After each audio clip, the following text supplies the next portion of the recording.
We begin this afternoon with new developments out of Nashville after yet another tragic school shooting in the country. Late this afternoon, police revealed the shooter, Audrey Hale, legally purchased 7 guns. 3 of those weapons were used in yesterday's shooting that left 3 children and 3 adults dead.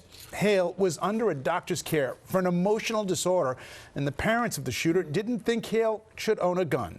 Police also revealed there were no specific victims targeted, and they still have no motive for the massacre. The new information from police comes just hours after the department released this dramatic and emotional body camera video that shows the moments when officers entered the school and then fatally shot Hale within minutes. Eyewitness News reporter Lauren Glassberg is in the newsroom this afternoon with all of the new developments. Lauren. Yeah, and Liz and David, Tennessee does not have any red flag laws. So while Audrey Hale was under a doctor's care for emotional issues and Hale's parents didn't want their adult child to own guns, there was no legal way to search for and remove the guns. And Hale had plenty of them, including shotguns, a handgun, and assault-style weapons.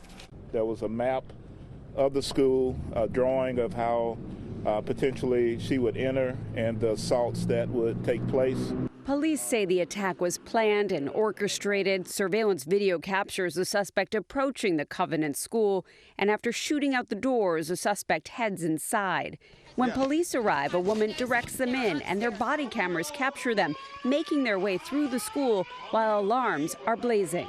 They went in, they went through door by door as we clear buildings. They heard gunfire and immediately ran to that. These 2 officers took down the shooter in a barrage of bullets. 28-year-old Audrey Hale had attended the school. Hale was born a woman, identifies as a man, and police say Hale had been under a doctor's care for a mental disorder. The parents felt that she should not own weapons. They were under the impression that when she sold the 1 weapon that she did not own anymore. But Hale had 7 weapons obtained legally at 5 different gun stores in the Nashville area. Police say Hale used 3 of them to kill her 6 victims, 3 adults and 3 9-year-old children, including the pastor's daughter, Haley Scruggs, described as a gift, and Evelyn Deekhouse, whose family called her a shining light. The head of their school was also killed. Strong and steady and hilarious. She had this amazing sense of humor. Police are being praised for entering the school quickly, even though they were being fired upon from the 2nd floor.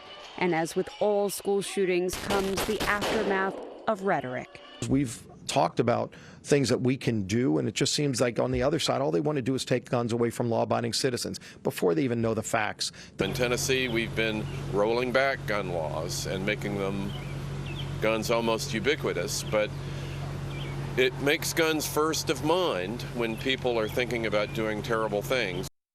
The mayor of Nashville calling for more restrictions on guns in his state. The president today calling on Congress to act, saying the majority of Americans want an assault weapons ban.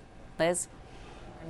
Thank you. And as Lauren just mentioned, the deadly mass shooting in Nashville has reignited the call for stricter nationwide gun control. House Democratic leader Hakeem Jeffries from New York and other Democrats are joining President Biden's call for Congress to take action to pass reforms. But Republicans are claiming that Democrats are trying to exploit the tragedy for political gain. Connecticut Democratic Senator Richard Blumenthal says that he intends to fight for change and he will not take no for an answer. Americans are sickened.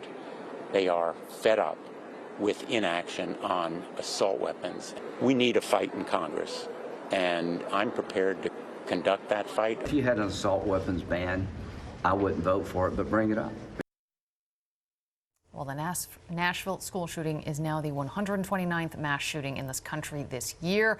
It is also the deadliest shooting since the attack at Robb Elementary School in Uvalde, Texas, last year.